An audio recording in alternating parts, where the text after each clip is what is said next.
أعوذ بالله من الشيطان الرجيم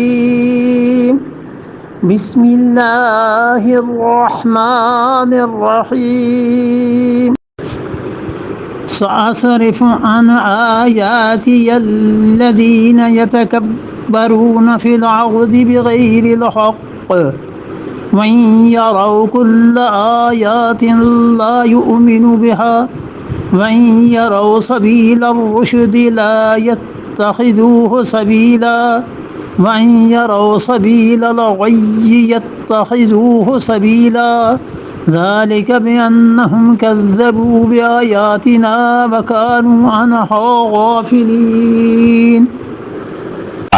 اور پھر ارشاد فرمایا سأصرف، اور میں پھیر دوں گا ان آیاتی، اپنی نشانیوں سے، ان آیاتی الذین، ان لوگوں کو یتکبرون، جو بڑائی ڈھونڈتے ہیں، فی الارض، زمین میں، بغیر الحق، ناحق بڑائی ڈھونڈتے ہیں، اور وہ یہ چاہتے ہیں کہ اس قوت اور طاقت کے ذریعے اللہ کی زمین میں فساد برپا کریں.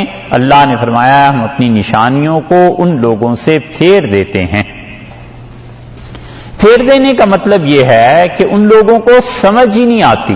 اللہ کی نشانیاں دیکھتے ہیں، اس کے باوجود سمجھ نہیں پاتے. ایسے لوگوں کا ذکر اس سورت کے آخر پہ اللہ نے کیا ہے کہ ان کی آنکھیں ہوتی ہیں، ان کے دل ہوتے ہیں، دماغ ہوتا ہے، سب کچھ ہوتا ہے، لیکن اس کے باوجود وہ ان چیزوں کو بالکل سمجھ نہیں پاتے. اس لیے ارشاد فرمایا کہ سأصرف، میں پھیر دوں گا، ان آیاتی الذین یتکبرون فی الارض، جو زمین میں بغیر وجہ کے ناحق طور پہ بڑائی ڈھونڈنے لگتے ہیں. یہ ناحق بڑائی ڈھونڈنا،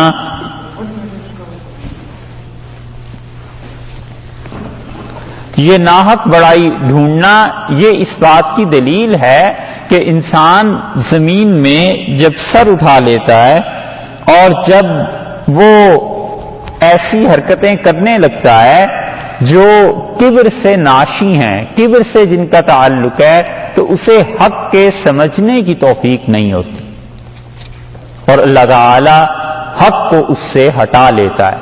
باوجود سارے حواس کے، اس کے باوجود اس انسان میں حق کو قبول کرنے کی صلاحیت، یہ چیزیں نہیں رہتی. یہ اہل مکہ جو تھے، ان کی خرابیوں میں سے مشرکین مکہ کی اور کافروں کی بہت بڑی خرابی ایک یہ تھی کہ یہ لوگ متکبر تھے، مغرور تھے، اور رسول اللہ صلی اللہ علیہ وسلم کے سامنے آ کے کہتے تھے کہ جیسے آپ پر وحی آئی ہے ایسے ہم پر بھی وحی آنی چاہیے. آپ کو کوئی بڑی چیز کیوں نہیں مل گئی؟ نئے سے نئے چیز طریقے سے تنگ کرتے تھے. تو اللہ نے جگہ جگہ کبر کی مذمت بیان کی ہے کہ متکبر لوگ جو ہوتے ہیں ان سے ہم اپنی نشانیوں کو ہٹا لیتے ہیں، یعنی وہ ان نتائج تک نہیں پہنچتے جو نتائج برآمد ہونے چاہیے تھے. ان چیزوں کو دیکھ کر جو نصیحت حاصل ہونی چاہیے تھی وہ ان نصیحتوں تک نہیں پہنچتے. وَإِن يَرَوْا كُلَّ آیَةٍ، اور اگر وہ دیکھ لیں ساری نشانیاں، لا یؤمنوا بہا، وہ ان چیزوں کا یقین نہیں کریں گے. اللہ تعالیٰ ایک ایک معجزہ ان کی خواہش کے مطابق انہیں دکھا بھی دے تو بھی یہ لوگ نہیں مانیں گے، اس لیے کہ بنیادی طور پر دماغ میں یہ بات پہلے سٹیپ میں بیٹھ گئی کہ حضور اقدس صلی اللہ علیہ وسلم علیہ باللہ یہ آدمی جھوٹا ہے، یہ آدمی اللہ کے معاملے میں گڑبڑ کرتا ہے. تو جب پہلے سے انسان یہ دماغ بنا لے، پھر اس انسان کی حقانیت کے جتنے بھی دلائل آ جاتے ہیں ان دلائل کو وہ اسی رنگ میں دیکھتا ہے، اور نتیجہ اس کا یہ نکلتا ہے کہ وہ ہدایت سے محروم رہ جاتا ہے.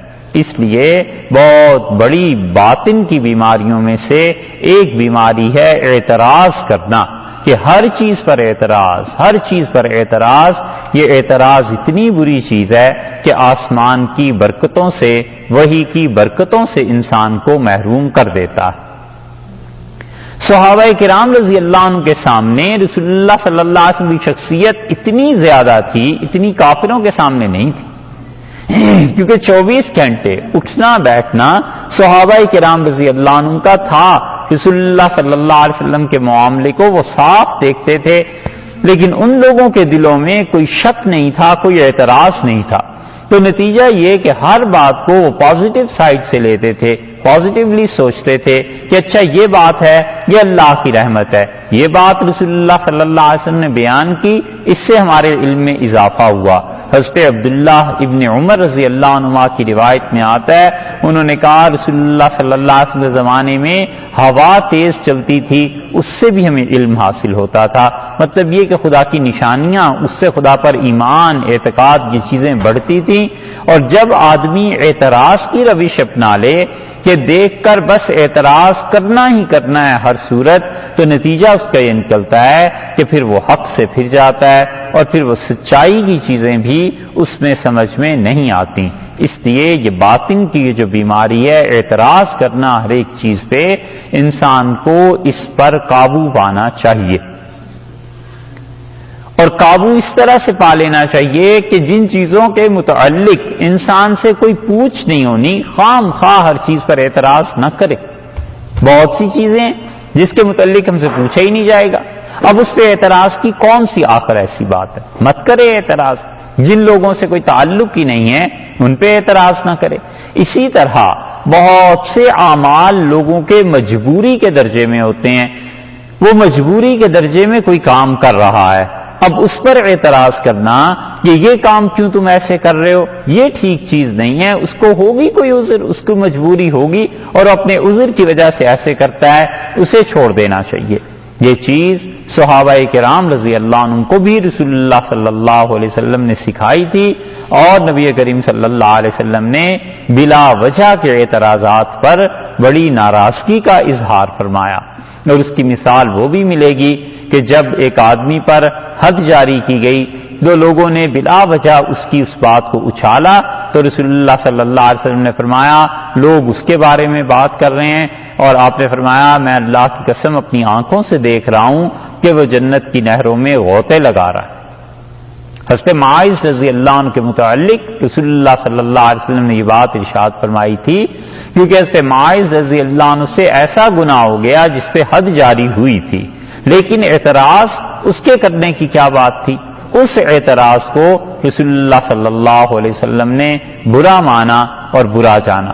حدیث میں آتا ہے کہ رسول اللہ صلی اللہ علیہ وسلم کے دور میں ہی یہ بات پیش آئی کہ لوگوں نے کسی پہ اعتراض کیا، اور حضرت معاذ رضی اللہ عنہ کے قصے میں، اور لوگ جا رہے تھے رسول اللہ صلی اللہ علیہ وسلم کے ساتھ، اور ایک گدھا مرا ہوا پڑا تھا، تو حضرت صلی اللہ علیہ وسلم نے فرمایا اس کو کھا لو۔ وہ بڑے حیران ہوئے کہ گدھا ویسے بھی حرام اور اوپر سے مرا ہوا، تو حضرت صلی اللہ علیہ وسلم نے فرمایا اسے کھاؤ۔ ان حضرات نے عرض کیا کہ اللہ کے رسول یہ کیسے کھایا جا سکتا ہے؟ رسول اللہ صلی اللہ علیہ وسلم وہ جو تم ماعز کے بارے میں باتیں کر رہے تھے نا، وہ اس سے زیادہ خراب حرکت تھی۔ یہ ہے اعتراض کہ حقیقت کو نہیں سمجھے اور اعتراض کرے۔ اسی لیے عبداللہ ابن مسعود رضی اللہ عنہ پہ جو اعتراضات لوگوں نے کیے تھے، حضرت عمر رضی اللہ عنہ نے سختی سے اس کا رد فرما دیا کہ یہ باتیں نہ کرو، اس طرح کی چیزیں نہیں کہتے۔ حضرت عبداللہ ابن عمر رضی اللہ عنہ جو بیٹے ہیں حضرت عمر رضی اللہ عنہ ہی کے، انہوں نے کوئی ایسی بات کہہ دی کسی کے متعلق، حضرت عمر رضی اللہ عنہ نے کہا صحابہ رضی اللہ عنہ کو بٹھا کے کہ تم مجھے اجازت دو میں اپنے بیٹے عبداللہ کی زبان کٹوا دوں۔ لوگوں نے کہا امیر المومنین چھوڑ دیجئے، یہ ایسی چیز نہیں۔ اب تعزیر جاری کر سکتے تھے حضرت عمر رضی اللہ عنہ، کیونکہ ان کا اختیار تھا امیر المومنین کے، حد تو تھی نہیں۔ انہوں نے کہا یہ صحابہ کرام رضی اللہ عنہ کے بارے میں زبان اس نے ایسے کی ہے استعمال، اور اگر تم اس کی اجازت دے دو گے تو بعد میں آنے والے لوگ زیادہ زبان استعمال کریں گے صحابہ رضی اللہ عنہ کے بارے میں، اس لیے میں اس کی زبان پہلے کاٹ دوں تاکہ پتہ چلے۔ تو صحابہ رضی اللہ عنہ نے کہا اللہ کے امیر المومنین، اللہ تعالیٰ نے ایسی چیزوں کو معاف بھی کر دیا ہے اور اللہ کی طرف سے معافی بھی ہے، آپ چھوڑیے ایسی بات نہ کیجیے۔ بنیاد کیا ہے؟ اعتراضات۔ تو جب اعتراضات کرنا شروع کرتا ہے کوئی آدمی تو بنیادی طور پر وہ پہلی اینٹ غلط رکھ دیتا ہے، اب اس کے بعد جتنی بھی عمارت اوپر تعمیر ہوگی وہ سب کی سب غلط ہی جائے گی۔ تو بہت سے لوگ ان کی مجبوری ہے کوئی، اس مجبوری پہ کیا اعتراض کرنا ہے؟ ممکن ہے اللہ کے ہاں اس کے لیے کوئی عذر ہو، اللہ اسے معاف کر دے گا، مگر لوگ اسے معاف نہیں کرتے، اور یہ ہے وہ چیز جو اخلاقیات کی خرابیوں میں سے ہے اور انسان کے اندر کو خراب کر دیتی ہے۔ نتیجہ یہ نکلتا ہے کہ ایسے لوگ کہیں بھی جا کر نہیں ٹک سکتے، کہیں سے وہ ہدایت نہیں پا سکتے، کوئی سورس انہیں اچھے سے اچھا بھی ملے تو بھی انہیں اعتراض جس چیز پہ اعتراض تو پھر ہوتے ہوتے انسان حق سے پھر جاتا ہے۔ اللہ نے اسی لیے فرمایا ہے کہ ہم پھیر دیں گے اپنی آیات سے ان لوگوں کو یتکبرون، جو لوگ متکبر ہیں فی الارض، زمین میں، بغیر الحق، اور بغیر کسی وجہ کے تکبر کرتے ہیں، یعنی مطلب یہ ہے بغیر الحق کا کہ شدید تکبر ہے، بہت ہی مغرور ہے۔ کس چیز پہ غرور ہے انہیں؟ اگر مال پہ وہ لاکھ دیا ہوا ہے، صحت پہ وہ لاکھ دی ہوئی ہے، جوانی پہ وہ لاکھ دی ہوئی، عہدہ ہے وہ لاکھ دیا ہوا ہے، کس چیز پہ وہ سر اٹھاتے ہیں؟ وَإِن يَرَوْا كُلَّ آیَةٍ لَا يُؤْمِنُوا بِهَا، ہر نشانی دیکھ لیں گے تو بھی ایمان نہیں لائیں گے۔ ہر نشانی دیکھ لیں، کوئی چیز کہنے کو نہیں رہتی، ہر چیز کا جواب اللہ تعالی نے دے دیا ہے، پھر اس کے باوجود رسول اللہ صلی اللہ علیہ وسلم پہ اعتراض۔ اور اللہ نے فرمایا ان متکبر لوگوں کا حال دیکھو، وَإِن يَرَوْا سَبِيلَ الرُّشْدِ، اور اگر یہ دیکھیں گے سبیل الرشد، ہدایت کی راہ، سنوارنے کی راہ، لا يَتَّخِذُوهُ، نہیں بنائیں گے سبیلا، اسے اپنی راہ، وَإِن يَرَوْا، اور اگر یہ دیکھ لیں گے سبیل الغی، الٹی راہ، خدا کی نافرمانی کی راہ، بغاوت کی راہ، یتخذوہ سبیلا، تو اس کو اپنی راہ بنا لیں گے۔ اللہ کی راہ دیکھیں گے ہدایت کی، اس کو نہیں اپنائیں گے، اور جب دیکھیں گے گمراہی کی راہ، اس کو اپنا لیں گے۔ یہ کیوں ہے ایسے؟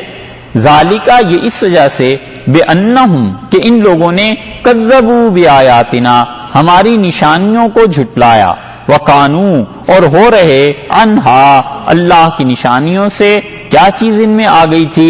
غافلین، جان بوجھ کر اعراض کرنا، جان بوجھ کر اس سے ہٹ جانا۔ جب بھی گمراہی کی راہ دیکھتے ہیں اسے اپنانے کے لیے تیار، اور جب ہدایت کی راہ دیکھتے ہیں لا یتخذوہ سبیلا، تو اسے نہیں اپناتے، کیونکہ بنیادی طور پر اعتراض کی کیفیت ہو گئی نا، اور متکبر ہو گئے، تو جب بھی صحیح راہ ملتی ہے اس راہ کو چھوڑ کر بھاگ جاتے ہیں، اور جب غلط راہ ملتی ہے تو اس کے پیچھے پڑ جاتے ہیں۔ یہی چیز ہوتی ہے، اور کئی مرتبہ پیش آتی کہ انسان کو سمجھ آ جاتا ہے کہ حق کیا ہے، مظلوم کون ہے، ظلم کون کر رہا ہے، لیکن نفس اسے بہکاتا ہے، شیطان اسے سکھاتا ہے یہاں خاندان کا معاملہ ہے، فلاں چیز کا معاملہ ہے، لہذا تم ان لوگوں کی مدد کرو جو لوگ ظالم ہیں۔ اور چونکہ اعتراضات اور کبر شیطان کی راہ ہے، اس لیے اسے اپنا لیتا ہے، اور جو اس کے مقابلے میں حق کی اور سچائی کی راہ ہے اسے چھوڑ دیتا ہے۔ یہ سارے کافروں کے ساتھ ایسے ہی تھا۔ نبی کریم صلی اللہ علیہ وسلم سے کون سا معجزہ تھا جو سامنے نہ آیا ہو، اور سب چیزوں کو دیکھنے کے باوجود ان لوگوں نے گمراہی کی راہوں کو اپنایا اور ہدایت کو چھوڑ دیا۔ اسی طرح ہوا کرتا ہے اب بھی دنیا میں کہ لوگوں کے پاس ہدایت آ جاتی ہے، اچھائی آ جاتی ہے، سب پتہ ہوتا ہے، اور اس کے باوجود وہ کیا کرتے ہیں کہ اللہ کی نشانیوں کو جھٹلا دیتے ہیں۔ ذالک بانہم، ذالک یعنی یہ جو کبر ان میں آ گیا، متکبر ہوئے، بانہم یہ جو با ہے اس میں اس سبب کی طرف اشارہ ہو گیا کہ اس سبب سے انہم کذبوا بآیاتنا، کہ ہماری نشانیوں کو جھٹلاتے رہے، اور جھٹلایا بھی جان بوجھ کے۔ ایک تو ہے اضطراری طور پہ سمجھ ہی نہ آئی ہو، ایک ہے جان بوجھ کے جھٹلاتے رہے۔ پتہ ہے کہ قرآن اللہ کی کتاب ہے، پتہ ہے کہ ایک ہستی پہ آج تک ایسی کیفیت نہیں ہوئی، اب یک بیک 40 برس کے بعد ان پہ وحی آنے لگی ہے، یہ چیزیں ہونے لگی ہیں، اب جھٹلانے کے کیا معنی ہیں؟ لیکن اس کے باوجود جھٹلاتے ہیں۔ اور پھر فرمایا کہ وَقَانُوا عَنْهَا غَافِلِينَ، اور جان بوجھ کر اعراض کرتے ہیں اس اللہ کی کتاب سے، جان بوجھ کر ان آیات سے، حق سے دانستہ طور پر پرے ہو جاتے ہیں، جان بوجھ کے خدا کی ان آیات کو وہ تحریف کا نشانہ بناتے ہیں۔ یہ ظلم ہے جو وہ کرتے ہیں، اور یہ کئی مرتبہ ہوا کرتا ہے کہ انسان کو معلوم ہوتا ہے کہ حق کہاں ہے، سچائی کہاں ہے، اس کے باوجود جان بوجھ کے اس سچائی کو غلط ثابت کرنے کی کوشش کرتا ہے۔ بیچ میں مسئلہ کیا ہے؟ بیچ میں مسئلہ اتنا سا ہے کہ وہ سچائی ہمارے خاندان سے نہیں آئی، ہمارے کنبے سے نہیں آئی، ہمارے دشمنوں کے ہاں کیوں چلی گئی؟ اللہ نے سچائی کے انکار کو اتنا بڑا جرم قرار دیا ہے، اور یہی رسول اللہ صلی اللہ علیہ وسلم کے ساتھ بھی ہوا۔ کفار مکہ بھی یہی کہتے تھے، وہ کہتے تھے بالکل ہم ماننے کو یہ سب چیزیں تیار ہیں، لیکن فرشتے ہمارے پاس بھی آئیں، وحی ہمارے پاس بھی آئے، اور ہمیں آ کے کوئی کہے کہ یہ چیزیں اس طرح سے ہیں، جب آ جائیں گے تو ہم بھی دعویٰ کر سکیں گے۔ تو نبوت کی تقسیم کو اور نبوت کو انہوں نے گویا اپنے ہاتھ کی کھیل سمجھ لیا کہ ہم جو چاہیں بس اس طرح ہوتا چلا جائے، الیاذ باللہ۔ تو اپنے آپ کو اس کا اہل سمجھنا اور اس قابل سمجھنا، یہ بھی تو ایک ظلم ہے۔ اپنے آپ کو اس قابل سمجھنا کہ مجھ پر وہی آیا کرے اور اللہ کے ہاں میرا مقام یہ ہو گیا ہے اور میں اتنا بڑا آدمی ہو گیا ہوں، یہ بھی تو ایک ظلم ہے۔